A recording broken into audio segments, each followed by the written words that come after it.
जय हिंद दोस्तों, मैं Rajesh YouTube channel math with Rajesh Indian 360 में आप सबका फिर से स्वागत करता हूं।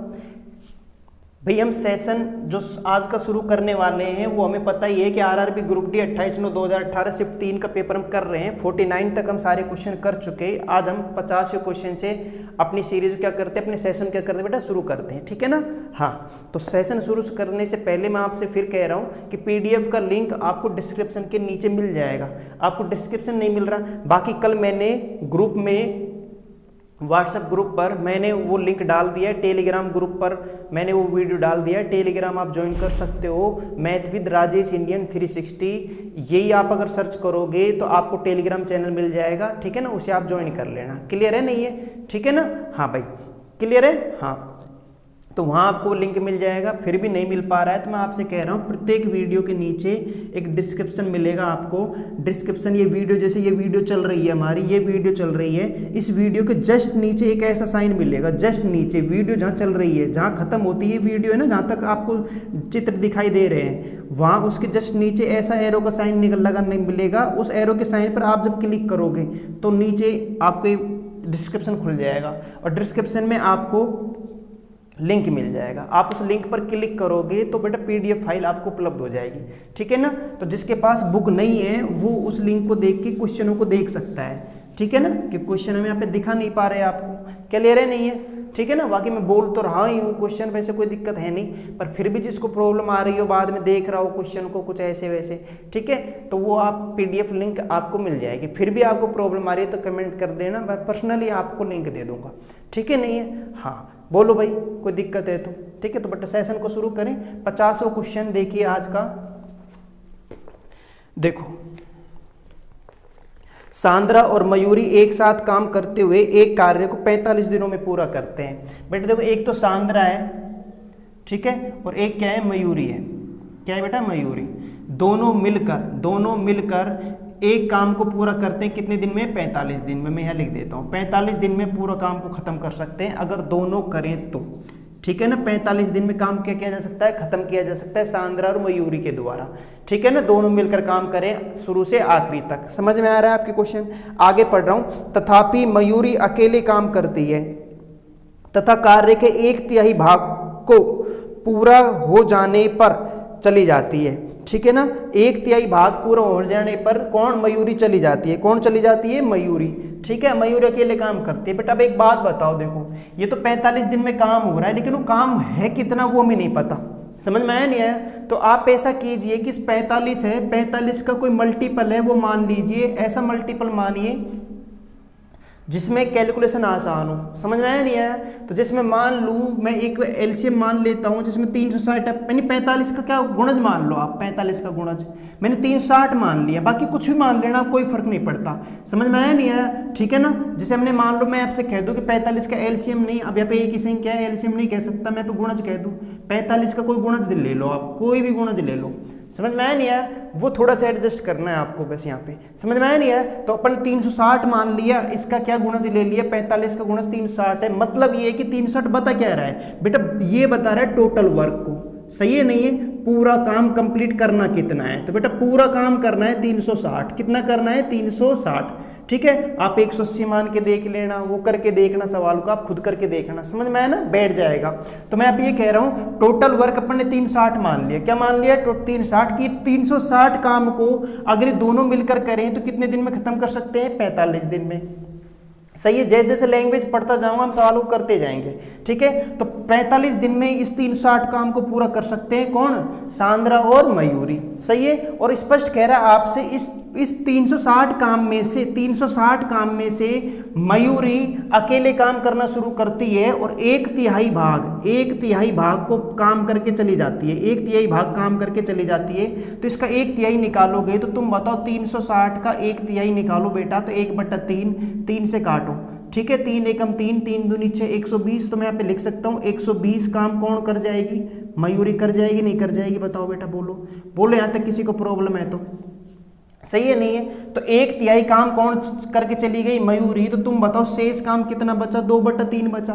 बोलो बचा या नहीं बचा। या फिर मैं ऐसे कर दूं 120 काम ये हो गया तो 360 में से 120 चला गया तो 240 काम कौन करेगी, बोलो 240 काम कौन करेगी, अब अकेली करेगी सांद्रा।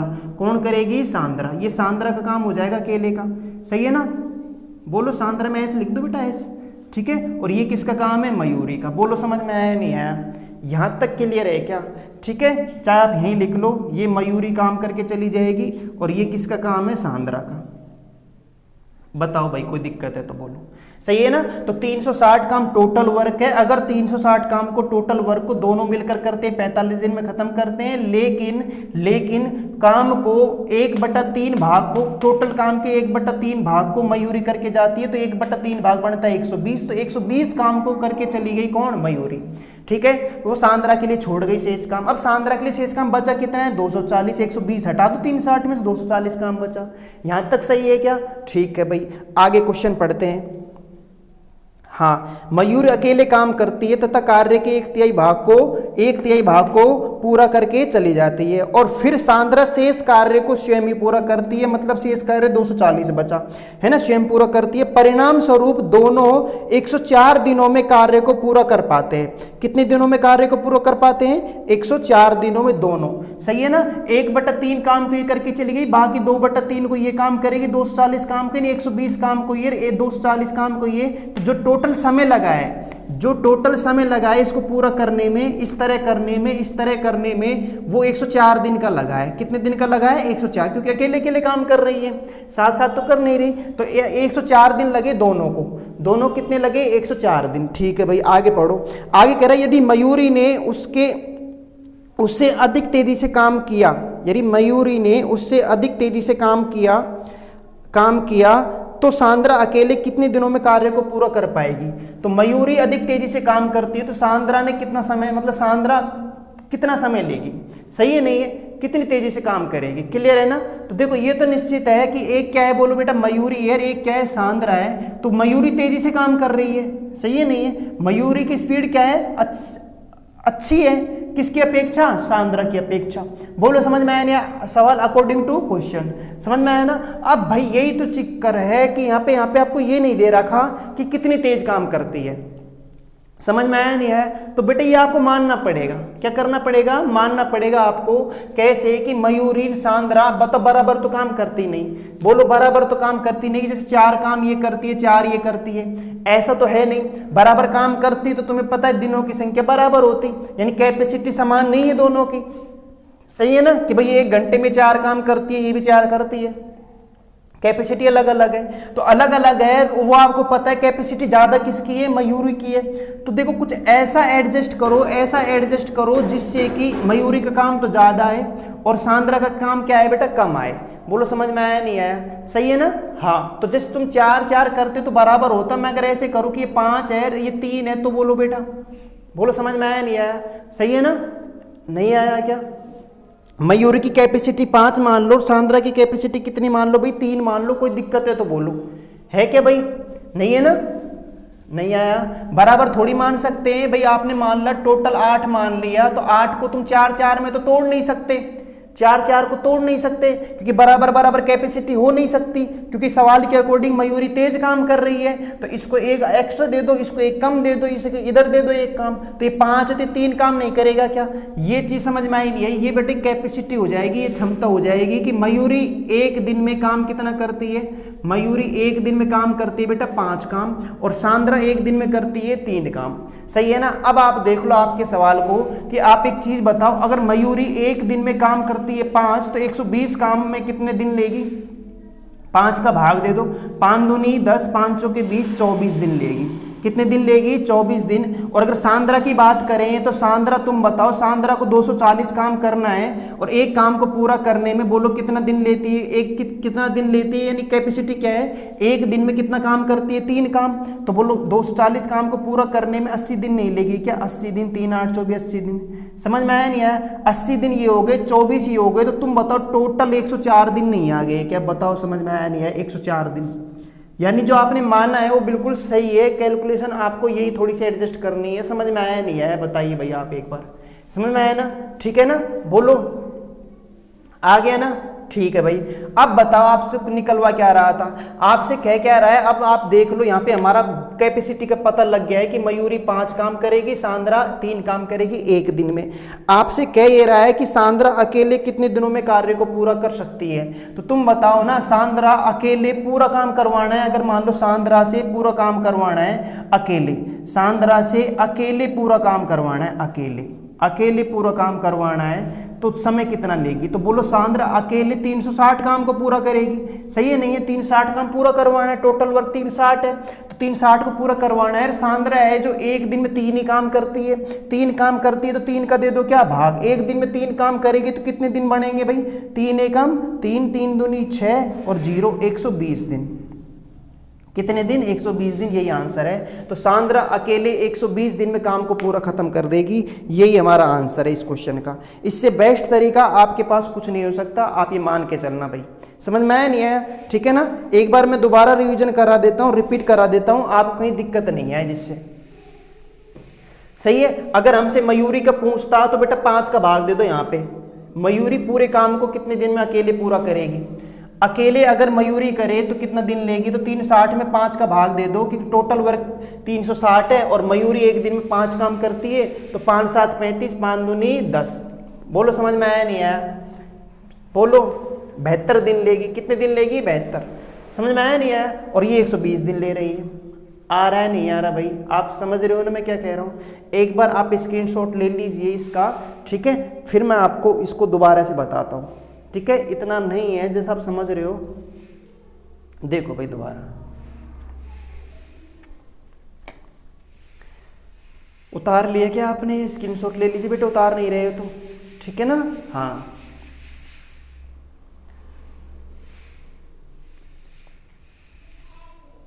कुछ ऐसे मानना आप, है ना, सही है, जो कैलकुलेशन आराम से हो सके, जो डिविजिबल हो, ठीक है ना, जो नंबर क्या हो, डिविजिबल हो। समझ में आया। देखो जैसे बेटा दोबारा देख लो एक बार आप, है ना, एक बार दोबारा बताता हूं मैं आपको, नहीं घबराओ नहीं, है ना, ठीक है। एक बार रिपीट करते हैं अपन सवाल को। देखो भाई मैं यहाँ पे ये कह रहा हूँ, देखो आप समझो सवाल को। सवाल ये कह रहा है कि अगर सांद्रा और मयूरी दोनों मिलकर काम करें तो 45 दिन में काम को खत्म कर सकते हैं। यहाँ तक क्लियर है, कोई दिक्कत नहीं है, ठीक है ना।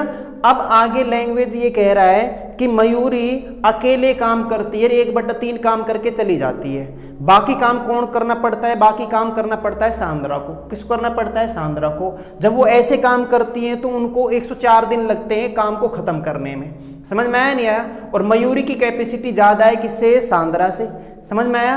तो बताओ भाई सांद्रा अगर अकेले शुरू से एंड तक अकेले काम करे तो कितने दिन लेगी, ये आपका क्वेश्चन है, ठीक है। तो देखो बेटा आप एक बात बताओ भाई, ये तो चीज हमारे समझ में आ गई कि दोनों के दोनों 45 दिन में काम को पूरा करती है, लेकिन वो काम है कितना वो तो पता करो, सही है ना। तो मैंने मान लिया कि टोटल वर्क 360 काम करना है, 45 का गुणज मान लेंगे हम, सही है। कुछ थोड़ी ऐसी बड़ी संख्या मानना जिससे सवाल पूरा एडजस्ट हो जाए, जिसे हमें आगे सही नहीं करना पड़े। समझ में आया नहीं आया, ठीक है ना। तो मीडियम संख्या मानना, ज्यादा बड़ी भी नहीं ज्यादा छोटी भी नहीं। समझ में आया बेटा, है ना। ये काम करना है आपको। 360 मान लिया अपन ने, तो 45 दिन है, 360 टोटल वर्क मान लिया भाई, ठीक है कोई बात नहीं। अब 360 काम में से 1/3 काम कौन करके चला गया, मयूरी करके चली गई, तो 1/3 निकालेंगे तो 3 एकम 3, 3 दूनी 6, 120 दिन नहीं आएंगे क्या, सॉरी 120 काम नहीं आएगा क्या, सही है नहीं है, बोलो 1/3 है ना भैया काम है, ध्यान रखना 360 काम पूरा करना है, जिनमें से 1/3 मयूरी करके चली गई, यानी 120 काम करके चली गई। कौन, मयूरी। इसमें से अरे मयूरी अगर 120 काम करके चली गई तो सांद्रा के लिए कितना छोड़ गई, 240 छोड़ के चली गई। 360 में से 120 हटा दो तो 240 काम बचा। 240 काम को कौन को किसको पूरा करना है, सांद्रा को पूरा करना है। समझ में आया नहीं आया, ठीक है ना। ये चीज आई नहीं है क्लियर। और वो स्पष्ट कह रहा है कि सांद्रा और मयूरी 120 काम ये करेगी, 240 काम ये करेगी, तो दोनों को मिलकर 104 दिन लगे हैं। क्या लगे हैं, 104 दिन। 104 दिन में काम खत्म हो रहा है, ठीक है क्या, समझ में आया नहीं आया। अगर वो इस प्रकार काम करती है, 120 काम ये करेगी, 240 काम ये करेगी, तो 104 दिन में काम खत्म हो जाएगा, सही है ना। अब बताओ, चलो ये तो ठीक है कि 120 काम ये करेगी, 240 ये करेगी, लेकिन ये तो हमें पता ही नहीं है कि मयूरी काम करता कितनी है एक दिन में। हम दिन कैसे निकालें कि ये कितने दिन ले रही है काम को पूरा करने में। 120 काम को पूरा करने में इसने कितने दिन लिया, इसने कितने दिन लिया, क्लियर है नहीं है? ये तो कैसे निकालने, तो इसको निकालने के लिए बेटा आपको इनकी कैपेसिटी चाहिए। क्या चाहिए? कैपेसिटी, क्षमता क्या है, सबकी कैपेसिटी अलग अलग होती है भाई, सही है ना? बोलो, नहीं होती? किसी की बोलने की कैपेसिटी अलग होती है, नहीं भाई? बैठना भी आता हूँ 2 मिनट, चलो ठीक है। कैसे हुआ? चलो बढ़िया। अच्छा मैं भी कर रहा था, मैं फोन करूंगा तुम्हें, चलो है ना, बाद में बात करते। ठीक भाई, सॉरी है ना, थोड़ा सा एक हमारा फ्रेंड्स आ गया था उसकी वजह से। ठीक भाई, क्लियर है? हाँ, तो SI की एग्जाम चल रही है ना, तो उसके लिए थोड़ा सा क्या है बताने आया था भाई, पेपर कैसा हुआ है, क्लियर है ना? ठीक है, तो बाकी अब क्लास छोड़ के नहीं जा सकते, तो थोड़ा सा डिस्टर्ब के लिए बेटा माफ़ी है ना, क्लियर है? हाँ, तो देखो बेटा हम दोबारा शुरू करते हैं। मैं कह रहा 360 काम है, टोटल वर्क कितना है? 360 है। 360 का 1/3 निकाला 120 काम आ गया, और 360 का 1/3 निकाला 120, तो 120 में हटा दूं तो बाकी काम किसने किया है? 240 काम किसने किया है? सांद्रा ने किया है। समझ में आया नहीं आया? बोलिए भाई एक बार, ठीक है? हाँ, तो ये चीज आ चुकी है। तो अब आप एक चीज बता दीजिए यहाँ पे कि इतना काम होने के बाद आपको इनकी कैपेसिटी अगर मुझे देखना है कि 120 काम को पूरा करने के लिए कितने दिन लगे मयूरी को, दिन कितने लगे इसको हमको पूरा करना है, तो और इसको कितना दिन लगा, तो इनकी कैपेसिटी चाहिए कि एक दिन में काम कितना करते हैं। तो हम चर्चा ये कर रहे थे कि भाई कैपेसिटी सबकी क्या होती है? अलग अलग होती है, कोई 2 रोटी खाता है, कोई 3 खाता है, सही है नहीं है? सही है ना? तो कैपेसिटी अलग अलग होती है। तो कैपेसिटी निकालने के लिए तुमसे सवाल में एक लैंग्वेज दे रहा है, वो आपसे कह रहा है कि मयूरी की कैपेसिटी, मयूरी की क्षमता ज्यादा है किससे? सांद्रा से। समझ में आया नहीं आया? यानी कि जैसे मैं थोड़ा सा मानूं, इनमें भाग जाना चाहिए ना, कुछ ऐसी संख्या मानना जिसमें अगर मानूं 4 4 तो 4 4 तो बराबर तो मैं कर नहीं सकता, 4 का भाग इधर भी जाएगा इधर भी जाएगा, लेकिन वो नहीं कर सकते क्योंकि ये तो कैपेसिटी बराबर हो जाएगी, सही है ना? बोलो, और बराबर कैपेसिटी है नहीं, मयूरी की ज्यादा है, तो एक इधर दे के देखो तो बताओ ये 5 हो जाएगा और ये क्या हो जाएगा? 3 हो जाएगा। अगर मैं ऐसे मानूं तो सही है क्या? बिल्कुल सही है। आप थोड़ा सा एक बार करके देख लीजिए, 104 दिन आ जाना चाहिए, ठीक है भाई? तुम बताओ, ये मेरी क्षमता है बेटा, कैपेसिटी है, ठीक है ना? ये मयूरी की कैपेसिटी कितनी है कि ये क्या बता रहा है कि मयूरी एक दिन में कितना काम करती है? 5, और सांद्रा एक दिन में कितना काम करती है? 3। तो भाई तुम बताओ, मयूरी ने काम कितना किया है? 120। तो 120 में अगर मैं 5 का भाग दे दूं तो 5 दूनी 10, 5 चौके 20, तो 24 दिन लगेंगे नहीं लगेंगे? बोलो, सही है क्या? ऐसे बताओ 240 है, 240 में 3 का भाग दे दो, 3 अट्ठे 24, तो बोलो 80 दिन लगे नहीं लगे? सही है ना? तो इस मयूरी सांद्रा ने 80 दिन लिए इस काम को पूरा करने के लिए, और 120 काम को पूरा करने के लिए मयूरी ने कितने दिन लिए? 24 दिन लिए। और वो तुमसे स्पष्ट कह रहा था सवाल में कि टोटल 104 दिन में काम खत्म हुआ है, इस प्रकार उन्होंने किया है। तो बताओ 104 आ रहा है नहीं आ रहा? सही है ना? तो ये काम अपन ने बस केवल इसलिए निकाला है कि हम इसको एडजस्ट कर पाए। 104 दिन वास्तव में बैठ रहा नहीं बैठ रहा, बिल्कुल सही बैठ रहा है। यानी आपने जो कैपेसिटी मानी है बिल्कुल सही की है। समझ में आया नहीं आया? ठीक है ना? बोलो, सही है नहीं है? ऐसे सवाल अभी तक SSC में भी नहीं आए, सही है ना? जो ग्रुप डी में आपको देखने को मिल रहे, क्लियर है ना? ठीक है, बताओ भाई। हाँ, तो ऐसा नहीं हल्के में ना ले ना बेटा ना। अब आप बताओ, अब सवाल को कर लो, हो गया आपका काम, यानी कैपेसिटी का पता लग ही चुका है। अब आप बताओ, आपसे क्या कह रहा है? आपसे कह रहा है कि शुरू से एंड तक सांद्रा अकेले काम करवाना चाहते हो तुम, अकेले। ये 240 काम है, ऐसे 120 काम, टोटल काम सांद्रा को दे दो, तुम सांद्रा कर देगी। तो टोटल काम अगर सांद्रा करेगी तो तुम बताओ टोटल काम है कितना बेटा? 360 काम है, और वो एक दिन में कितना काम करती है? 3। तो देख लो 3 के जोड़े कितने बनेंगे? 3 एकम 3, 3 दूनी 6, 120। तो 120 दिन हमारा आंसर आ जाएगा। बताइए कहीं कोई प्रॉब्लम है तो, ठीक है ना? फिर भी अगर प्रॉब्लम आ रही है तो बेटा वीडियो को पीछे करके आप एक बार देख लेना, क्लियर है ना? सही है क्या? है ना? तो ये चीज है, आप देखना, इससे बेहतर तरीका आपके सामने नहीं हो सकता कि भाई किसी और तरीके से हम सवाल को जल्दी कर पाएं और समझ पाएं, सही है ना? हाँ, तो आपके पास बेस्ट अप्रोच के साथ आपको क्वेश्चन मैंने आप कराया है, तो आप थोड़ा सा ध्यान रखना, है ना? ऐसे ही हमने एक सवाल और पहले कर चुके बेटा, ठीक है? तो इससे अच्छा तरीका नहीं हो सकता आपको करवाने का। नेक्स्ट देखो, अच्छा, एक खाद खुदरा श्रृंखला की बिक्री का 30% भाग डेयरी उत्पाद है, शेष ताजे उत्पाद है। यदि श्रृंखला में प्रत्येक माह लगभग 50,000 की बिक्री होती है ना। यदि श्रृंखला में प्रत्येक माह कितने की बिक्री होती है बेटा, 50,000 की बिक्री होती है प्रत्येक माह, सही है ना। 50,000 टोटल बिक्री कितनी होती है, 50,000 की बिक्री होती है। तो डेयरी उत्पादन की बिक्री राशि बताओ भाई, सही है, डेयरी उत्पादन की। और देखो डेयरी उत्पादन की बिक्री राशि आराम से निकल जाएगी, सिंपल सवाल है। देखो शुरू से पढ़ता हूं सवाल को। एक खाद्य खुदरा श्रृंखला की बिक्री का 30% भाग डेयरी उत्पाद है। अरे टोटल बिक्री का 30% भाग डेयरी उत्पाद है, तो 30% निकाल लो वैसे इसका, सही है नहीं है। बोल बेटे कोई दिक्कत है तो 5 3 क्या आ जाएगा 15 और 3 0 है यहाँ पे, तो यही हमारा आंसर है। बताइए कहीं प्रॉब्लम है तो। डेयरी उत्पाद की बात कर रहे हैं तो डेयरी उत्पाद 30% है और शेष भाग 70% है, वो निकलवाता तो 70% निकाल लेते। इसका समझ में आया नहीं आया, क्लियर है क्या? हाँ आगे चले, नेक्स्ट क्वेश्चन देखो। अच्छा इसको देखते हैं। एक नदी के ऊपर की ओर 60 किलोमीटर की दूरी तय करने में एक खेनवाल को 8 घंटे लगते हैं, सही है नहीं है। जबकि नीचे की ओर समान दूरी तय करने पर 5 घंटे लगते हैं। स्थिर पानी में खेनवाल की गति क्या है, ये बतानी है आपको। देखो भाई सही है। अब बताओ, जैसे मैं एक बार हम थोड़ा सा बेसिक क्लियर कर लेते हैं, थोड़ा सा देख लो आप बेटा। ये नदी है, जैसे मान लो ये नदी है। अब ऊपर की तरफ नीचे की तरफ का मतलब क्या है, लैंग्वेज बदल रहा है। देखो बेटा, वो ऊपर और नीचे की जगह धारा भी दे सकता था। क्या दे सकता था, धारा। कि धारा की दिशा में वो इतना समय ले रहा है, धारा की विपरीत दिशा में इतना ले रहा है। समझ में आ रहा है? एक बार दोबारा देखो, मैं कह रहा हूं ये नदी है, ये नदी है भाई, ठीक है ना, ये नदी है। और मैं मानता हूं अगर मैं इधर की तरफ आ रहा हूं, इधर की तरफ आऊंगा तो ये ऊपर है। क्या है, ऊपर। और इधर की तरफ जाऊंगा, इधर की तरफ, तो ये नीचे है। ये मान लो। समझ में आया नहीं आया? ठीक है ना, बोलो भाई ऐसे मान लेते हैं।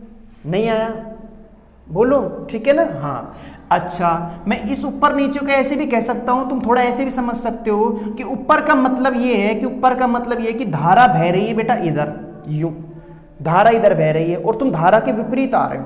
धारा के क्या आ रहे हो, विपरीत आ रहे हो। समझ में आ रहा नहीं आ रहा? तो धारा की विपरीत दिशा में चल रहे हो आप, धारा की विपरीत दिशा में चल रहे हो, विपरीत दिशा में, धारा की विपरीत दिशा में। और नीचे की तरफ मतलब धारा इधर बह रही है और तुम भी इधर की तरफ जा रहे हो, सही है नहीं है। यानी आप धारा की दिशा में जा रहे हो, धारा के सापेक्ष जा रहे हो, धारा की दिशा में, धारा की दिशा में। मैं एक मिनट समझा देता हूं, है ना। बाकी सवाल तो तुम्हें पता कैसे करना है, सही है नहीं है। अब वो कह क्या रहा है बेटा, वो कह रहा है विपरीत दिशा में, यानी ऊपर की तरफ जाने में उसे 8 घंटे लगते हैं, 8 घंटे लगते हैं। और वो कितनी दूरी तय कर रहा है बेटा, दूरी तय कर रहा है वो 60 किलोमीटर की। कितने किलोमीटर की दूरी तय कर रहा है, 60 किलोमीटर की। समझ में आया नहीं आया? और वापस जा रहा है तो दूरी तो उतनी तय कर रहा है जितनी वो गया है, उतनी जाने पर भी वो उतनी दूरी तय कर रहा है। लेकिन उसे समय कितना लग रहा है, समय बेटा कितना दे रखा है उसने, तो उसे समय लग रहा है कितना, 5 घंटे लगते हैं। कितने घंटे लगते हैं, 5 घंटे लगते हैं, सही है नहीं है। और दूरी आज भी उसने वही तय की है, 60 किलोमीटर की। दूरी कितनी तय की है, 60 किलोमीटर की। तो बताओ आपसे निकलवा क्या रहा है, तो आपसे निकलवा क्या रहा है, आपसे निकलवा रहा है तो स्थिर पानी में खेनवाल की गति बताओ। स्थिर पानी में खेनवाल की क्या बतानी है, गति। यानी पानी क्या हो, शांत हो, सही है, ऊपर नीचे का झगड़ा खत्म हो जाए, मतलब धारा बह ही नहीं रही हो। जैसे स्विमिंग पूल है, धारा स्थिर हो, ना पानी इधर बह रहा है ना इधर बह रहा है। स्थिर पानी में उसकी गति बताओ क्या होगी। आप एक चीज देखो, यहाँ पे मैं थोड़ा समझ रहा हूँ कि 8 घंटे में 60 किलोमीटर की दूरी तय करनी है, तो यहाँ 60 किलोमीटर की दूरी तय करने में 8 घंटे लग रहे हैं, और यहाँ 60 किलोमीटर की दूरी तय करने में 5 घंटे लग रहे हैं। कितने घंटे लग रहे हैं, 5 घंटे। तो ये 5 घंटे दूरी तो वही 60 यहाँ की है, वही 60 यहाँ, तो समय अलग अलग क्यों लग रहा है भाई, क्योंकि खेनवाल तो वही है, व्यक्ति तो वही है, नाव तो वही चला रहा है एक ही व्यक्ति, सही है ना। तो आने जाने में समय तो बराबर लगना चाहिए। लेकिन बेटा बराबर तो तब लगता ना जब धारा स्थिर होती, शांत जल होता। समझ में आ रहा है नहीं आ रहा? लेकिन धारा तो बह रही है, तुम तो बहते हुए पानी में गए हो। आप बताओ ना, यहाँ पे अगर मैं कह रहा हूं यहाँ पे धारा इधर की तरफ बह रही है, सॉरी इधर धारा बह रही है, इधर की तरफ धारा बह रही है और तुम इधर आ रहे हो, तो धारा आपको रोक रही है। समझ में आया ना? तो जो आपकी वास्तविक गति है उसमें आपको रुकावट पैदा कर रही है, तो सीधी सी बात है आपको वो रोक रही है धारा, आप उस कैपेसिटी से नहीं जा पा रहे हो, धारा इधर बह रही है, आप इधर की तरफ आ रहे हो, तो समय ज्यादा लगेगा। सही है। और आप एक धारा इधर जा रही है, जैसे हवा पीछे से चल रही है, आप भी इधर की तरफ चल रहे हो, तो हवा आपको धक्का दे रही है, धारा आपको धक्का दे रही है, तो समय क्या लगेगा, तेजी से चलोगे तो समय कम लगेगा, 5 घंटे लग रहे हैं। ये चीज क्लियर है। ठीक है, ये सवाल हो गया। मुझे चाहिए किसकी गति, खैरवाल की गति। तो देखो बेटे एक बात ध्यान रखना, जो भी व्यक्ति है उसे मैं थोड़ी देर के लिए एक्स मान लेता हूं तुम्हें समझाने के लिए। सही है ना, कि मान लो व्यक्ति की चाल कितनी है, व्यक्ति जिसे हम खेनवाल कह रहे हैं बेटा, खेनवाल। ठीक है ना, पूरी तरह समझा दूंगा सवाल को, चाहे समय लगे कितना भी। ठीक है, खेनवाल है, व्यक्ति है, तो खेनवाल की चाल, व्यक्ति की चाल बेटा मैं x मान लेता हूँ। क्या मान लेता हूँ, x किलोमीटर पर आवर। ठीक है, बोलो कोई दिक्कत है तो। सही है ना। और जो धारा की चाल है, पानी की चाल है, धारा की चाल, उसे बेटा y मान लेते हैं, हमेशा y मानना आप इसे। ठीक है, नहीं है, बाकी नहीं भी माने तो भी कोई दिक्कत नहीं, पर मान लो कि थोड़ा अच्छा समझ में आ जाएगा आपके, मुझे समझाना है बस। बाकी करना तो आपको 1 सेकंड में कर सकते हो सवाल को। 1 सेकंड का मतलब मेरा क्या है, केवल जोड़ना घटाना है, बाकी कुछ नहीं करना। सही है ना, पर समझना बहुत जरूरी है, तभी तो करोगे ना वो काम। समझ में आया ना, तो 5 से 7 सेकंड में आराम सवाल हो जाएगा, आराम से, कोई दिक्कत नहीं है। पर इसके लिए आपको करना क्या पड़ेगा, आपको थोड़ा सा ये चीज़ याद, थोड़ा बेसिक सीखना पड़ेगा अगर नहीं आता है तो आपको। ठीक है, अब आप एक बात बताओ, ये व्यक्ति की चाल है और ये किसकी चाल है, धारा की चाल है। किसकी चाल है बेटा, धारा की चाल। आप मुझे एक चीज बता दो, अगर मैं धारा के विपरीत जा रहा हूं तो चाल बढ़ेगी घटेगी, तो चाल तुम्हारी कैसी आएगी बताओ भाई। समझ में आया नहीं आया, बोलो भाई चाल क्या आएगी। चाल तुम्हारी व्यक्ति की चाल बढ़ेगी या घटेगी, तो चाल क्या होगी, घट के आएगी। तो बताओ तुम्हारी चाल क्या हो जाएगी, धारा के विपरीत दिशा में मैं बात करूंगा तो धारा की चाल x माइनस वाई आएगी। समझ में आया नहीं आया। और धारा की दिशा में ही बात करूंगा तो चाल तुम्हारी बढ़ जाएगी मतलब तुम्हारी चाल तो x है ही, और धारा की चाल और जुड़ जाएगी तुम्हारे अंदर, तो धारा की चाल और जुड़ जाएगी तो x प्लस वाई हो जाएगी। भाई धारा इधर आ रही है, तुम समझ रहे हो नहीं समझ रहे, सही। जैसे धारा तो इधर की तरफ जा रही है और तुम इधर की तरफ आ रहे हो, तो धारा तुम्हें रोकेगी तो तुम्हारी चाल कम होगी मतलब माइनस आएगा। तुम्हारी चाल में से मैं धारा की चाल घटा दूं, बोलो समझ में आया नहीं आया। सही है, तो वही तुम्हारी वास्तविक चाल होगी विपरीत दिशा में। और मान लो धारा भी इधर बह रही है और तुम भी इधर जा रहे हो, तो तुम्हारी जो चाल है, तुम्हारी जो कैपेसिटी है उसमें भी वृद्धि हो जाएगी, क्योंकि धारा भी धक्का देगी, तो तुम्हारी चाल बढ़ेगी, तो x प्लस वाई चाल हो जाएगी। तो बेटा अब मैं x minus y, x plus y चाल निकाल सकता हूँ, क्योंकि बोलो यहाँ पे आने में 60 किलोमीटर में कितना समय लगा है, बोलो समय लगा है 8 घंटे, तो मैं चाल निकाल सकता हूँ। चाल ही तो निकाल, चाल बराबर होता है बेटा दूरी बटा समय, चाल बराबर होता है दूरी बटा समय। तो दूरी कितनी है 60 की, और समय कितना है 8 है। सही है ना, तो बोलो भाग दे दो वैसे एक बार, 8 एकम वो 8 7 56, 8 पंजे 40, तो 7.5 किलोमीटर पर आवर आ गया बेटा ये तो। सही है ना, तो विपरीत दिशा में आपकी चाल ये रहेगी, विपरीत दिशा में खेनवाल की चाल ये है। सही है, नहीं है खेनवाल की चाल। अच्छा, और दिशा में, धारा की दिशा में मतलब x प्लस वाई निकाले, तो x प्लस वाई निकालो तो मैं x प्लस वाई, तो x प्लस वाई निकालो, चाल निकालो, तो बताओ 60 किलोमीटर ये है, 5 का भाग दे दो, 5 एकम 5, 5 दूनी 10, तो 12 किलोमीटर पर आवर आएगा नहीं आएगा, बोलो सही है ना। तो ये चाल किस में है बताओ, ये चाल किस में है, धारा की दिशा में है। तो अब बताओ जब कभी भी x प्लस वाई और x माइनस वाई यानी योग और अंतर का पता हो, और तुम्हें बड़ी वाली संख्या चाहिए, तो x बड़ी है यहाँ पे। सही है, नहीं खेनवाल की चाल चाहिए ना, और खेनवाल यानी व्यक्ति को मैंने क्या माना है x का मान चाहिए, और x बड़ी संख्या है, और आपको योग और अंतर का पता है, तो बताओ दोनों को जोड़ के किसका भाग दे दो, 2 का भाग दे दो, तो x का मान आएगा नहीं आएगा। तो 12 और 7 कितना हो गया 19.5 का तुम आधा कर लो। सही है, नहीं है, तो बोलो बेटा 9.75 नहीं आ जाएगा क्या, तो 9.75 किलोमीटर पर आवर यही आंसर है। समझ में आया नहीं आया, बता दीजिए एक बार, आया नहीं आया बेटा, बोलो सही है ना। वो तो आपको समझाने के लिए इतना समय लगा है, लेकिन लगेगा नहीं। ठीक है, आप इस चीज को थोड़ा समझना है ना, ठीक है ना। बाकी भाई ये तो पूरा टॉपिक तो थोड़ा अच्छी तरह तभी समझ में आएगा जब हम शुरू से एंड तक इस चैप्टर को ही कंप्लीट करें। क्लियर बेटा, लेकिन मैं मान के चलता हूँ कि अब आपको आता है तो थोड़ा बहुत, फिर भी मैंने आपको थोड़ा बहुत समझाने की कोशिश की है। ठीक है, आपको ऐसे नहीं करना, आप इसे डायरेक्ट कर लेते, भाई कर लेते नहीं कर लेते, लेकिन इसके लिए थोड़ा बेसिक आपका क्या होना चाहिए, क्लियर। मैं वो चीज़ नहीं चाहता कि आपको यहाँ पे बता के आंसर निकाल के चला जाऊँ, आपकी समझ में ही नहीं आएगा, आंसर निकाल के चला जाऊँगा तो बताओ ना फिर फायदा ही क्या हुआ बताओ, कुछ फायदा हुआ तो बोलो, सही है। हाँ कि भाई ऐसे कर लेना मैं 1 सेकंड में आंसर, देखो वो चीज़ नहीं है मेरे पास कि मैं तुम्हें आकर्षित कर सकूँ, है ना। और आकर्षित करने के लिए यूं उड़ा उड़ू के और चल मेरे भाई आगे का ऑप्शन, चलो आगे क्वेश्चन देखते हैं, समझ में आया ना। वरना अपन भी ऐसे कर लेते हैं कि 60 है बेटा, 60 है, 60 में 8 का भाग दे दो तो तुम्हारा आ गया 7.5, 7.5 किलोमीटर पर आवर बेटा चाल आ जाएगी।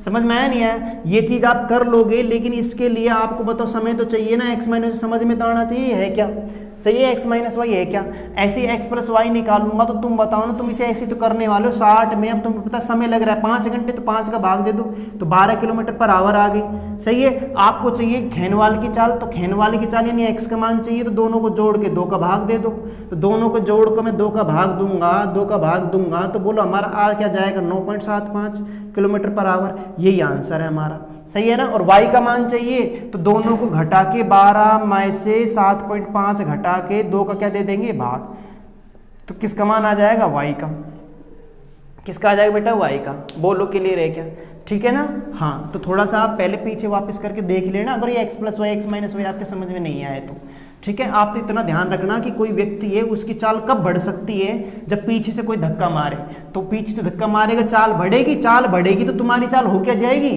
x, तुम्हारी चाल मान लो x थी, सही है नहीं है, और उस जो व्यक्ति ने धक्का दिया उसकी चाल y थी, तो x प्लस वाई नहीं हो जाएगी क्या आपकी चाल, कोई धक्का देगा पीछे से तो, सही है ना। और मान लो मेरी चाल कितनी है x है, जैसे मैं मान लो 20 किलोमीटर प्रति घंटा मैं चल सकता हूँ, लेकिन आगे से मुझे कोई रोक रहा है और रोकने वाला 5 किलोमीटर प्रति घंटे की गति से मुझे रोक रहा है, तो तुम बताओ ना मेरी चाल 20 एक्चुअल है और 5 से मुझे रोक रहा है, तो मेरी वास्तविक चाल जो मैं चल रहा हूँ वो 15 ही तो चल रहा हूँ, तो x माइनस वाई नहीं आएगी क्या, क्लियर है ना।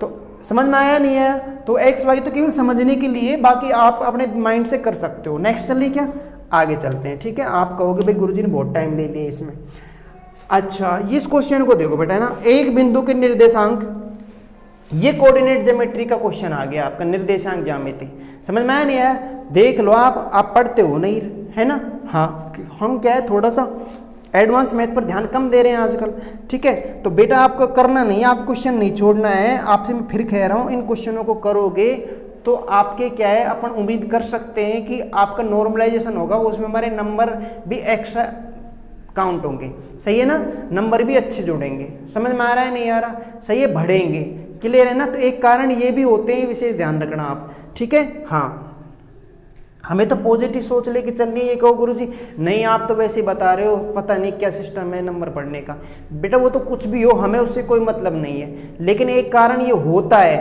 सही है नहीं है, ठीक है ना। हाँ ये बोर्ड कहता है इस चीज़ को, समझ में आ रहा है नहीं आ रहा, अब वो चाहे कुछ भी करें कैसे बढ़ाएं उससे मतलब नहीं, जो कहता है वो हम जो एक्चुअल है तो पॉजिटिव मानेंगे ना हर चीज़ को, अब तुम हर चीज़ को नेगेटिव लेके जाओगे तो वो गलत है, सही है। तो हमें सारे क्वेश्चन करने हैं, तो आप बताओ यहाँ पे एक बिंदु के निर्देशांक ये है, एक बिंदु है, अब देखो बेटा मैं बता रहा हूँ, सही है ना, निर्देशांक -1 और -1, जैसे मान लो ये रेखा है बेटा, है ना, इस पर 2 बिंदु ले लिए, एक बिंदु ये रहा, एक बिंदु ये रहा, समझना बेटा ध्यान से, निर्देशांक ज्यामिति का है, -1,9 है, ठीक है, और 11,1 है, ठीक है भाई। निर्देशांक किसे कहते हैं, अब ये चीज़ बता नहीं सकते ना पूरा डिटेल से, समझ में आया ना, एकदम से कैसे समझ में आएगा बताओ आप, ठीक है। तो ये निर्देशांक है बेटा, निर्देशांक उनको कहते हैं कि ये पहली वाली वैल्यू जो होता है एक्स की होती है, दूसरी वाली वैल्यू वाई की होती है, सही है ना। हाँ ये है ना, ये ग्राफ देखा होगा आपने, ये एक्स अक्ष है, ये वाई अक्ष है, समझ में आया नहीं आया। तो यहाँ पे कुछ कोऑर्डिनेट होते हैं, इनको कोऑर्डिनेट बोलते हैं, निर्देशांक बोलते हैं, जैसे -1,9 है, तो -1,9 है तो ये x को दर्शाएगा, ये तो x वाली लाइन पर बताएगा, -1 यहाँ होता है इधर, सही, माइनस वाली वैल्यू इधर होती है, प्लस वाली इधर होती है, तो x वाली लाइन है ये, तो ये -1 तो ये है x, है ना, और y पर क्या है 9, तो प्लस का 9, ये y पर 9 है मान लो यहाँ पे, तो ये यहाँ मिल रहे हैं, यहाँ ये -1,9 यहाँ पे है, समझ में आया नहीं आया, बोलो बेटा कोई दिक्कत है तो बताओ, समझ में आया ना। तो इनको -1,9 यहाँ पे है, तो यही तो तुम्हें इनको कोऑर्डिनेट बोलते हैं, एक्स और वाई को जो दर्शाया जाता है उसको निर्देशांक बोलते हैं। तो वो आपको दे रखे हैं -1,9 और एक बिंदु और दे रखा है 11,1 दे रखा है। तो एक इन दोनों बिंदुओं को मिलाऊंगा एक लाइन बनेगी, सही है नहीं है। अब वो ये कह रहा है यहाँ पे आगे देखो सवाल क्या कह रहा है, बिंदुओं को जोड़ने वाले रेखाखंड को आंतरिक रूप से 3:1 में विभाजित किया जाता है। तो कोई बिंदु यहाँ पे ले लो और जो उसे 3:1 में विभाजित करता है, मान लो ये 3 है तो ये 1 है, सही है ना। ये दूरी ज़्यादा ले ली, थोड़ी सी कम ले ली हमने। 3 और 1 में क्या करता है, विभाजित करता है 3/1 में, ठीक है ना। बोलो तो बेटा अगर मैं इस सवाल को तरीके से करूँ तो इसे x1 y1 बोलते हैं और इसे x2 y2 बोल सकते हो। चाहे इसे x1 y1 बोल दो, इसे x2 y2 बोल दो, कोई फर्क नहीं पड़ता। और ये m1 m2 होता है ना, अनुपात m1 m2 बोलते हैं इनको, ठीक है ना। बाकी आप अगर आपके याद नहीं है, थोड़ा सा आप रेक्टिफिकेशन करना चाहते हो या फिर कहो कि आपका से फॉर्मूला होता है बेटा, ठीक है, हाँ एक फॉर्मूला होता है, उस फॉर्मूले को उपयोग करके आप इसके निर्देशांक निकाल सकते हो। आपको इस बिंदु के निर्देशांक चाहिए, इस बिंदु के निर्देशांक, समझ में आया नहीं आया, ठीक है ना। हाँ बोलो तो वो formula m1 x2 plus m2 x1 बटा m1 प्लस m2, ये तो x का मान हो गया। ऐसे ही m1 y2 plus m2 y1 upon m1 plus m2, ये तुम्हारा किसका मान हो जाएगा, y के निर्देशांक हो जाएंगे। फिर भी अगर ये चीज़ याद नहीं रहती तो थोड़ा सा आप ऐसे सोच लेना, ऐसे कर लेना, आप इसको तो इससे गुणा कर देना।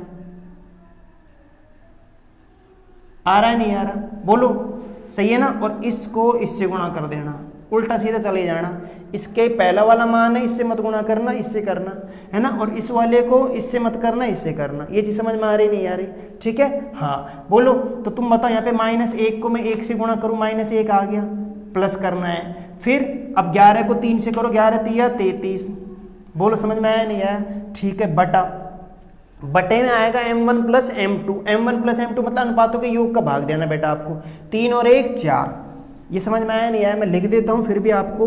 3 प्लस 1 का भाग देना है, अनुपातों के योग का क्या देते हैं, भाग। ये फॉर्मूला कहता है, उस फॉर्मूले को हम थोड़ा ऐसे याद रख सकते हैं। समझ में आया नहीं आया, आप मत करो वो m1 m2 x2 y2, समझ में आया नहीं आया। अगर आपके नहीं आ रहा समझ में तो ठीक है, तो ये कॉमा लगा दिया। ये तो हो गया तुम्हारा बेटा पहला वाला मान x का मान, ठीक है। अब दूसरा वाला निर्देशांक निकालते हैं, तो ये भी सेम ऐसे ही काम करना है। अब 9 को पकड़ना है, तो 9 तो किसके साथ, 1 के साथ। जैसे -1 मैंने इसके साथ लिया, तो बेटा बोलो 9 एकम 9, 9 एकम 9 आ गया, प्लस इसको 1 को 3 के साथ, 3 एकम 3, ठीक है भाई। और वही m1 प्लस m2 का भाग है नहीं, 3 और 1 4, 3 प्लस 1 लिख देता हूँ फिलहाल मैं। तो बोलो 33, ये 32 हो गया है ना, 4 का भाग, ठीक है भाई। ये 9 और 3 12 हो गया, 4 का भाग, ठीक है भाई। सरल कर लो बेटा, हो गया आपका काम। 4 8 32 और 4 3 12, तो ये आपका होगी बेटा 8,3, ये आंसर है।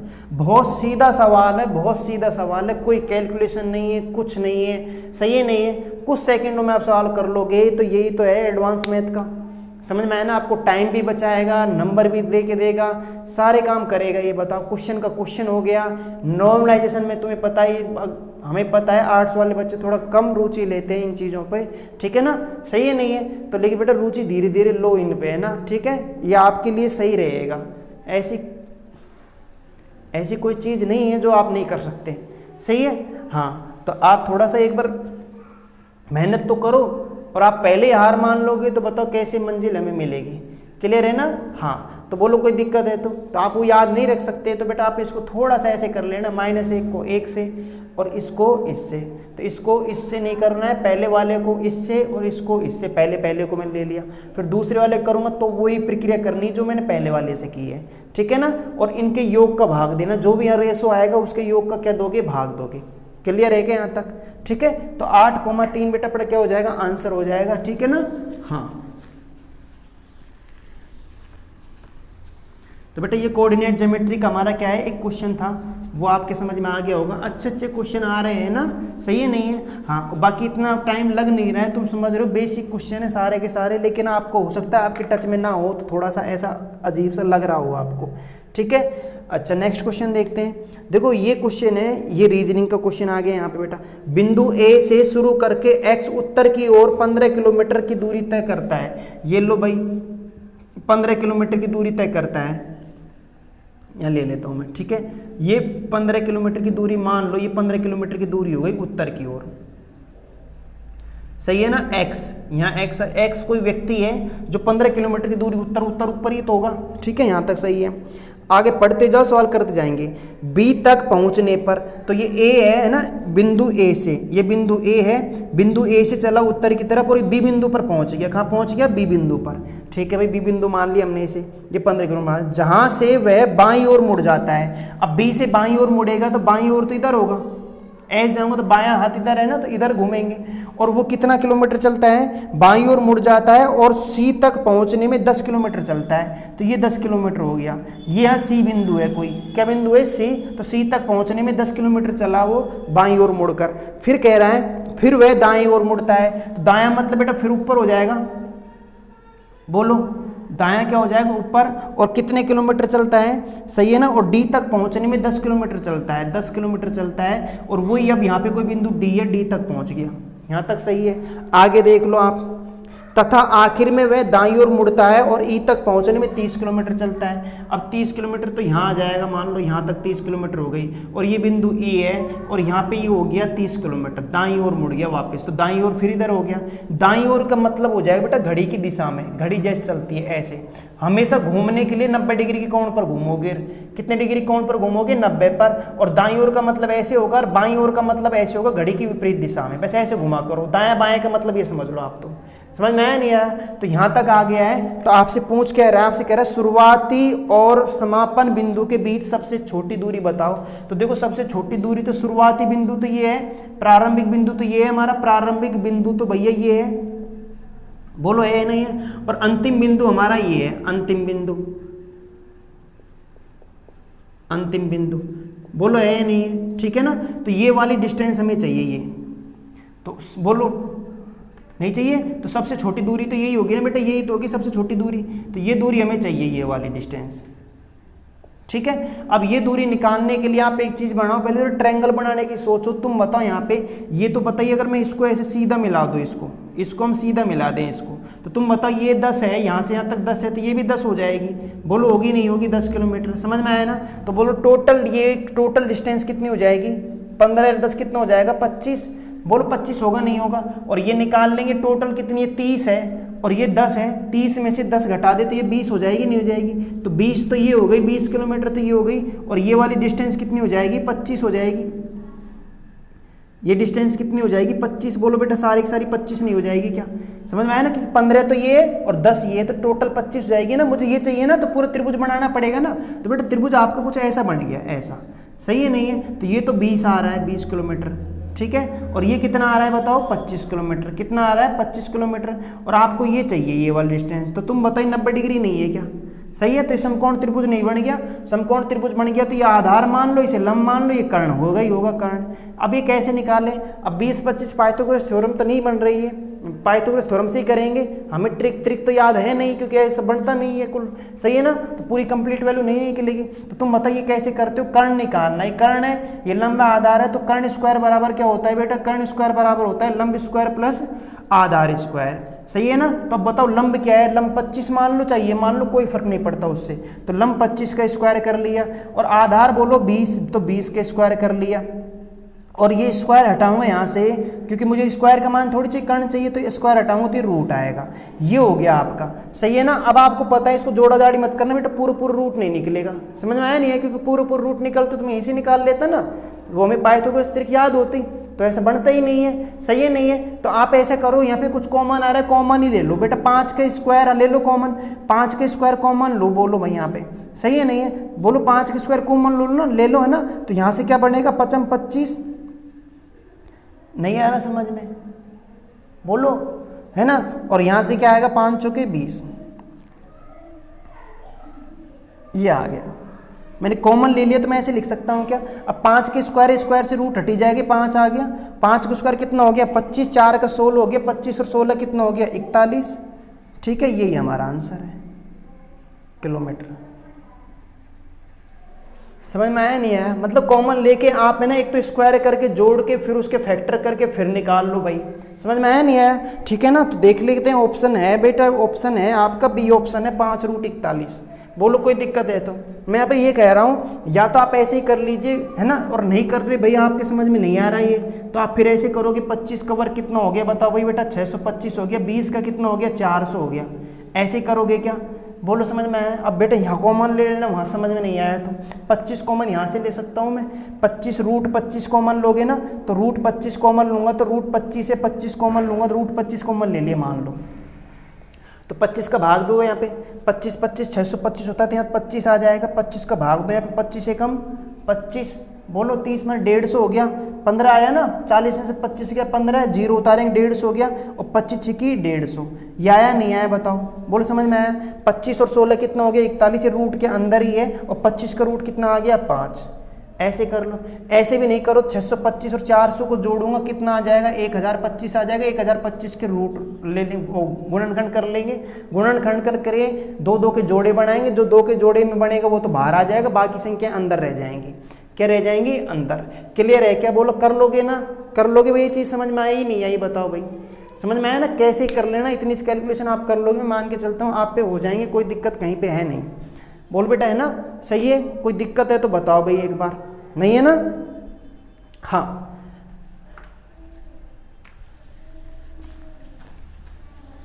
तो एक रीजनिंग का क्वेश्चन था जो आपको यहाँ पे दे दिया। अब जो दे दिया था अपन तो पूरी बुक को करके चलेंगे, तो एक एक क्वेश्चन को देखते हुए चलेंगे। अब वो चाहे रीजनिंग का क्वेश्चन हो, चाहे वो किसका क्वेश्चन हो, मैथ का, है ना? हाँ तो आपको बस हार नहीं माननी है, आपको लगे रहना है, डटे रहना है, चाहे कुछ भी हो जाए, बस आपका यही काम है। ठीक है, मेहनत करते रहो, ऊपर वाला आपको फल जरूर देगा। सही है नहीं है? हाँ, हमेशा अपने आप को पॉजिटिव रखने की कोशिश करो। ठीक है, उल्टा सीधा मत सोचो। सही है नहीं है? मुझ पे भरोसा रखो, चलते रहो आगे की तरफ। देखो बेटा ये तुम्हारा कुछ डायग्राम बना रखा है उसने एक, ठीक है?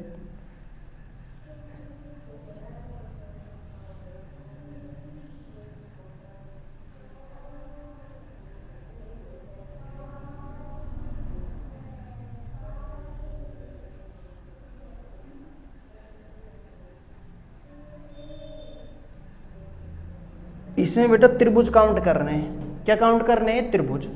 सही है नहीं है? तो यहाँ पे त्रिभुज कितने, ये आकृति आपको दे रखी, शेप दे रखी, त्रिभुज कितने बेटे? यहाँ पे कोई जुगाड़ उगाड़ तो लगेगा नहीं, तुम समझ रहे हो तो। सही है ना? शेप आपको गिननी पड़ेगी। देखो आप एक बात बताओ, देखो करते जाते हैं अपन धीरे धीरे, है ना? आप एक चीज देखो यहाँ पे, मैं पहले एक एक त्रिभुज गिन लेता हूँ, एक एक। देखो एक त्रिभुज, 2 3 4, समझ में आ रहा है? ये वाला त्रिभुज, ये बेटा देखना ध्यान, 4 हो गया। 5 वैसे गिन लोगे आप, कोई दिक्कत नहीं। 6 7 8 9 10 त्रिभुज हो गए भाई यहाँ पे। बोलो कोई दिक्कत है तो? एक एक त्रिभुज गिन लिया मैंने, त्रिभुज 3 भुजाओं से घिरी बंधा कर त्रिभुज कहलाएगी, तो 10 त्रिभुज तो ये हो गए। ठीक है, पूरा कंप्लीट त्रिभुज बोलो बेटा, पूरा कंप्लीट। 11 नहीं हो गया क्या? बोलो 11, पूरा बड़ा वाला। ठीक है, ये 11वां त्रिभुज हुआ नहीं हुआ? ठीक है भाई, 11 हो गया। सही है, आगे चलें। ठीक है भाई, अब एक एक तो मैंने सारे गिन लिए, कोई दिक्कत नहीं है, एक एक तो। अब 2 2 को लेके चलते हैं, 2 2 से बन रहा है क्या? देखो ये वाला बोलो 6 और 7, 6 और 7 को मिलाऊं तो बोलो 12वां त्रिभुज, 6 और 7 13 होता है, ऐसे मत कर देना। मैं कह रहा हूँ 6 और 7 इन दोनों को मिलाऊं, 6 और 7 वाली आकृति को मिलाऊं तो बोलो त्रिभुज बनेगा नहीं बनेगा? तो बोलो बनेगा 12वां। ऐसे बोलो 6 और 9 को मिलाएं तो बनेगा नहीं बनेगा? तो ये हमारा 13वां त्रिभुज होगा। 9 और 8 को मिलाएं तो बोलो बनेगा नहीं बनेगा? ये हमारा 14वां हो गया। 8 और 7 को मिलाएं तो बोलो बेटा बनेगा नहीं बनेगा? 8 और 7 को मिलाएं, 15वां हो गया। फिर 7 और 6 तो ले लिया मैंने, इसीलिए तो लिखा था। बोल समझ में आया नहीं आया? क्लियर है क्या ये चीज? ठीक है ना? हाँ, तो 15 त्रिभुज तो हो ही गए यहाँ पे। अब 3 3 को मिला के देखते बेटा, कितने को? 2 2 को मिलाने पर हो ही चुके सारे त्रिभुज, है ना? ठीक है, अब मैं 3 3 को मिला के देखता हूँ, 3 3 को। तो आप तो यहीं से देखते रहो। देखो 3 3 को तुम बताओ, 7 6 और 5, 7 + 6 + 5, अगर मैं इनको मिलाऊं तो बोलो एक त्रिभुज बनेगा नहीं बनेगा? जो 15वां 16वां त्रिभुज बनेगा। 7 6 5, ये वाला ये 7 6 5, बोलो बनेगा नहीं बनेगा? त्रिभुज 16 हो चुके। ऐसे तो मतलब 5 6 9 को मिलाऊं, 5 + 6 + 9 को मिलाएं, बोलो 17वां त्रिभुज बनेगा नहीं बनेगा? बनेगा। सही है क्या? बोलो कोई दिक्कत है तो? सही है ना? है नहीं बताओ कोई दिक्कत है तो? ठीक है, यहाँ तक हो गया आपका काम। सही है ना? तो ये त्रिभुज एक ही हो गया, 17 त्रिभुज हो चुके हैं यहाँ तक। ठीक है, अच्छा और देखते हैं अब। और अपन 3 3 हो गए है ना? अब 4 4 का कोई बन रहा है कि 4 4 का कोई नहीं बन रहा? ठीक है, अब अच्छा 4 4 का देखो ये बन रहे हैं। देखो आप बताओ, ये वाला तुम देख रहे हो, ये त्रिभुज सही है ना? 10 9 6 5, 5 6 9 10, सही है ना। 4 4 को लेके चले तो बोलो 18 त्रिभुज बन गया। ऐसे ही 5 6 7 4, इसको लेके चलो 5 6 7 4, इसको लेके चले तो 1900 बनेगा नहीं बनेगा, बोलो बेटा बनेगा नहीं बनेगा, 9 है ना, और ये 10 है ना, सही है नहीं है। तो 18 19 त्रिभुज हो गए। अब तुम ऑप्शन भी चेक कर सकते हो, ऑप्शन भी चेक करते हो, सही है नहीं है। ऑप्शन देखो मैं क्या क्या है, मैं थोड़ा ये थोड़ी सारी चीज गिनने, ये लो हो गया हमारा सवाल। वैसे आगे गिनने नहीं है आपको, और वैसे मैं बता दूंगा, तुम ऐसे घबराओ नहीं कि गुरुजी लगा गए तुक्का, सही है ना। देखो ऑप्शन 16 है, 18 है, 14 है, 21 है, बोलो 21 नहीं आएगा क्या आंसर? समझ में आया नहीं आया? तो ऑप्शन तो लग जाएगा ना, नहीं लगेगा बोलो? अरे 19 से कम तो होने से रहे, आ गए होंगे 21 होंगे, सही है ना। और तुम बताओ ये वाला त्रिभुज नहीं है क्या ये? बोलो कर लोगे नहीं कर लोगे, बताओ भाई एक बार। 20वां त्रिभुज हो गया ये, नहीं आया 20वां? समझ में आया नहीं आया बताओ भाई? अरे ये वाला त्रिभुज नहीं होगा, ये वाला कौन सा हमने काउंट किया? 4 वाला, 1 2 8 7, सही नहीं है 4 वाला, बोलो ठीक है ना। अब एक त्रिभुज और देख लीजिए आप, कहीं ना कहीं एक त्रिभुज अपन ने पूरा कंप्लीट गिन लिया क्या? हाँ देखो एक त्रिभुज कौन सा है, एक त्रिभुज ये वाला है, ये नहीं गिना, बोलो समझ में आया नहीं आया? सही, 5 से बन के 1 2 3 4 5 से बन के एक त्रिभुज बनेगा, सही है नहीं है। तो ये तुम्हारे हो जाएंगे कितने त्रिभुज बेटा? 21 त्रिभुज। नहीं आया? 19 यहाँ तक हो चुके हैं, 20वां तुम्हारा ये हो जाएगा, ये वाला 20वां हो जाएगा, और 21वां आपका ये त्रिभुज हो जाएगा। बताइए कोई दिक्कत है तो? समझ में आया ना। तो थोड़ा ऑप्शन भी चेक करेंगे, थोड़ा टाइम हम बचाने की कोशिश करेंगे, थोड़ा हम ऊपर का दिमाग लगाएंगे, वो आप लगाते भी हो। समझ में आया ना। बाकी मैंने आपको काउंट करके बता दिए हैं, ठीक है ना। और फिर भी आपको ऐसा महसूस हो कि सवाल में आकर के गिनने में टाइम हमें लगने वाला है, तो आप इस सवाल को सबसे लास्ट में करें, फिर क्लियर है नहीं है? ठीक है, जल्दबाजी ना करें, गलतियां करने की कोशिश कम से कम करें भाई। समझ में आया नहीं आया? हाँ ठीक है। तो आप ये चीज़ों को थोड़ा सा ध्यान रखें, छोटी छोटी चीज़ों का आपको लग रहा है कि यार थोड़ा टाइम लग सकता है सवाल में करने में, क्योंकि काउंट करना ही पड़ेगा और आपके पास कोई ऑप्शन नहीं है, ठीक है ना। हाँ, और ऑप्शन दूर दूर हो तो सवाल आराम से हो जाएगा। ऑप्शन अगर दूर दूर हैं तो आराम से आप ऐसे कैलकुलेशन कर लोगे, आराम से आप लगाने की कोशिश कर सकते हो, कोई दिक्कत नहीं है, ठीक है ना। लेकिन फिर भी आपको महसूस है यार आकर ऊट पटांग है, गिनने में समस्या आ रही है, तो आप पहले और क्वेश्चनों को कर लीजिए। 100 क्वेश्चन एक बार आपके 60 मिनट से पहले निकल जाने चाहिए भाई, ठीक है नहीं? बाकी 30 मिनट में आप बाकी क्वेश्चनों को कर लीजिए, क्लियर है ना। आप किस चीज़ की एग्जाम दे रहे हो उस हिसाब से प्रिपेयर करो, आप खुद को आप एडजस्ट करो उस चीज़ को, सही है ना। हाँ, किसी भी चीज़ के एग्जाम दे रहे हो, सही है। एक बार पेपर आपकी निगाहों से ऐसे निकल जाना चाहिए सरदेसी ने, जो क्वेश्चन हो रहे हैं फटाफट करके फ्री हो जाओ। और आपको लग रहा है कि ये क्वेश्चन में, देखो माइंड गेम यही होता है कि आपको ये करना होता है कि जिस क्वेश्चन में समय ज़्यादा लग रहा है उस क्वेश्चन को हम बाद में देखते हैं, सही है ना। आगे क्वेश्चन एक बार देख लीजिए, कुछ क्वेश्चन बहुत इजी होते हैं, वो आराम से हो जाते हैं, तो एक माइंड आपका सेट हो जाता है। अगर आप पूरे 100 क्वेश्चन अटेंड कर लेते हो तो आपका एक तो ये होता है कि अब हम सारे क्वेश्चन अटेंड कर चुके हैं, अब जो छूट गए वही करने हैं बस, सही है नहीं है। तो फिर हम एक एक करके जो हार्ड क्वेश्चन रह गए थे या जिनमें समय लगने वाला है थोड़ा सा, उनको हम करके देख सकते हैं, वो आराम से हो भी जाएंगे, क्योंकि एक हड़बड़ाहट नहीं रहेगी। समझ में आया ना। तो ये आपका तरीका होना चाहिए। बाकी आप सब इंटेलिजेंट हो ही, कैसे करना है आपको सब पता है, क्लियर है क्या? ठीक है ना।